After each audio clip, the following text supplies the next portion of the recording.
we were all of us concerned how we can really engage our students to read the assigned text.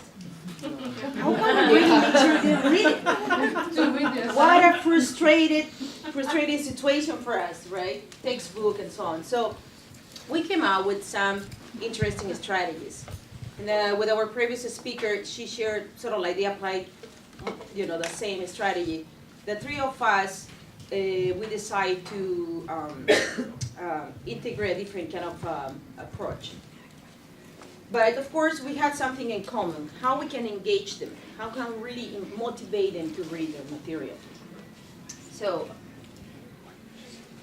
we have three instructors who participated, Evelyn Pine, Patricia Jefferson, and myself. Of course, the other two, one of them is teaching right now, and the other couldn't make it, so I'm going to represent them. Unfortunately, I'm not going to be able to answer the questions about some specific things that they did, but Evelyn, she really wanted to engage her students. She said, engagement encourages not just reading, but better reading. And Patricia, she thought, what about helping them to memorize or retaining the information, particularly for tests? And I tried to integrate becoming aware of their personal experience of reading. I did include, of course, a personal narrative. Not as much like an essay or song, but rather having a conversation about their first encounter with reading when they were children. So Emily, what she did is that she had gathered her students, and they developed goals for the informative and persistent speeches based on a specific textbook chapters. So it was more like a homework assignment and an ongoing activity in class. Whereas Patricia, the students had an assignment, class assignment, and they were encouraged to apply a personal strategy to retain information. What really worked for them? They helped them to remember the information. And myself, what I did is that I conducted in-class activity, a very long in-class activity, where the students examined their first encounter with reading, and it was a lot of fun because they were so crazy to talk about the first book they read, how was it, and it took a little time. That was something that was surprising for me, that it took more time than what I expected. They were eager to talk. And of course, I shared with them about the learning styles. And they also had a test. They test themselves what learning styles they have. And that awareness, it really helped them to understand certain things about themselves. So then I find out something very important. It's not enough that we know about learning styles and the material that we can use, but gathering information from them about their learning styles, and they should become aware about what learning styles they have. So, and of course, answering questions on the assigned text. I gave them an article. This is what I did. We have an in-class activity that took more time than what I expected.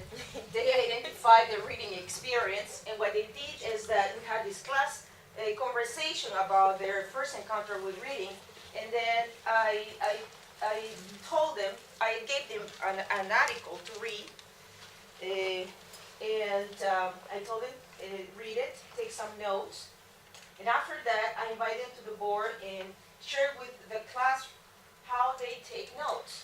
What kind of drawings they do, what words they use that make sense to the universe to retain information or interpret the information.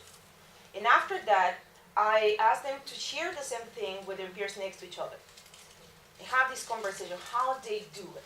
And after that, we had a short lecture about learning styles, and of course, they had a test about their learning style. We had this class discussion. It was very interesting, becoming for them aware of what are the learning styles. And of course, we went back to the article. This is the second time they read the article from a different perspective. I gave them a list of questions, reading with a purpose, asking questions to the text. Basic questions like what's the main argument of the author, what examples he or she uses, what is he or his conclusion, and so on. But another extra question, beyond the text, while you're reading this article, what other topics you would like to explore. What questions do you have that you don't find it in the text? And that really motivated them to have a class discussion. Suddenly they became so interested in reading other articles related to that text. And of course we had class discussion and we have a class evaluation. What worked for them and what didn't work, of course. Evelyn, on the other hand, she got this homework assignment in our ongoing working class. And 25 students were participated, that's what she gave me. And of course, they were really interesting results that I will share with you later on. Patricia gave them this article about immigrating to Argentina, and she gave them this list of questions about what technique they apply, the personal technique to memorize the information.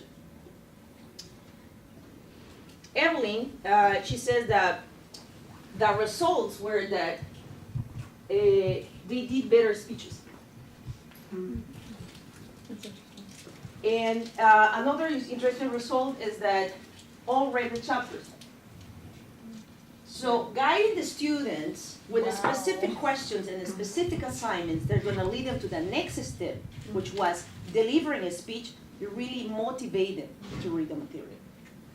On the other hand, Patricia got this result. It was useful for them. They noticed that repetition worked for them. They also mentioned the learning style. So some of the students were aware about their learning style, which was not part of Patricia's assignment to discuss about that. In some other ones, they said they needed more time. And of course, other ones says, well, memorizing is easier than analyzing. Mm-hmm. And in my case, most of the students, that's how they ended up. And the teachers too. Most of the students found the experience interesting and informative. That's what they shared with me. Some got distracted with exploring other topics that were not in the text. Suddenly they were like, oh, and on. I was like, whoa. We're talking about this topic. I was like, oh, I didn't make sure that, so I have to monitor the time and so on. If you express that taking notes help them to remember the information that they plan to use more colors with taking notes. They became aware of their learning styles. Like some of them, they shared that, oh my God, when I'm reading an article, particularly the one who learned doing, that they will read something and then they will go and do something else and then come back and continue reading. So becoming aware of that allowed them not to make themselves wrong because they are not following certain steps on how to read or how good readers they are. Because, so it really helped a little bit their self-esteem, their self-understanding. So that was helpful, but of course there are other things that came out. Evelyn, she said that she would like to integrate that as part of her syllabus and grade that particular assignment. Patricia also said that she would like to include that in the future because Patricia activity was not mandatory, which means that not everybody participated. And she said, I can see that the students who participate are usually the very good students. That's what she said. So in the future, she would like to integrate that also as part of her syllabus and evaluate the results. I'm also planning the same thing. I would like to include that as the beginning of the semester. I see the importance of providing that information to the students, giving access of empowerment. They own it, the experience of reading, and be able to use the language throughout the semester. Like, of course, for my visual learners, for my tactile learners, how we're gonna do it today. So that's what I got out of this experience, the three of us, the importance of integrating a new activity in our classes so the students feel more engaged or motivated. However, there are other things that we noticed. We noticed that some students didn't really participate much. Particularly the students who don't have so much basic skills. And that's, of course, will require a different kind of a strategy. However, that's what one of the instructors shared with me. The fact that we did that activity at least invite them to reflect.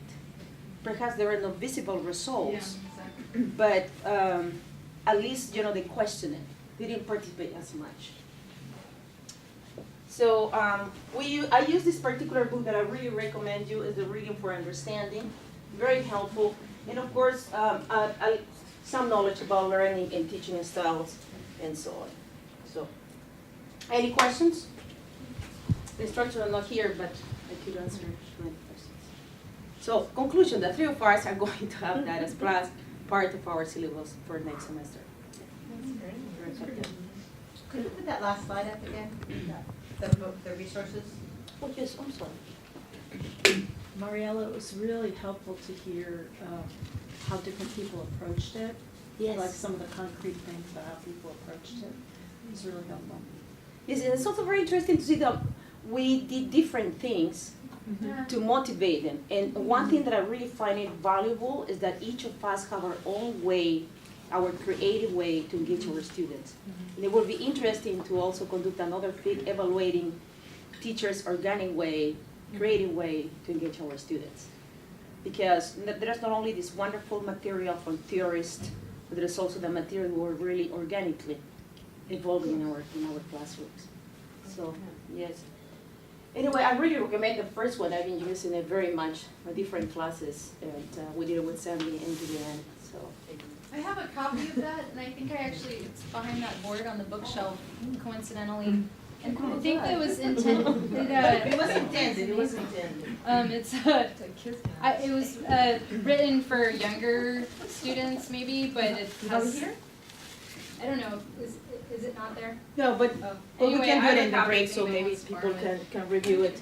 Anyway, so, yes. So there's a reading video that was done at Chabot College about reading. Yes. Did you take a look at that at all? I hear about that, yes, about that. So they basically interviewed a ton of students about what happens when they read, and a lot of them are like, I don't read, or they stop, or they don't come to class, and all these other kinds of things. So that's a very interesting kind of starting point for having this conversation. But it seems like something that probably could be addressed across the campus, right? That there's a lot of different people who struggle with having students read or having them not read. So maybe that's a way, something we could do through the Teaching and Learning Center. I don't know. Something that, of course, we have in common with my previous peers is the importance of this personal narrative, engaging your students, and rather than just being another student more in the classroom, but really allowing them to have access of empowering themselves, become invisible with their voices.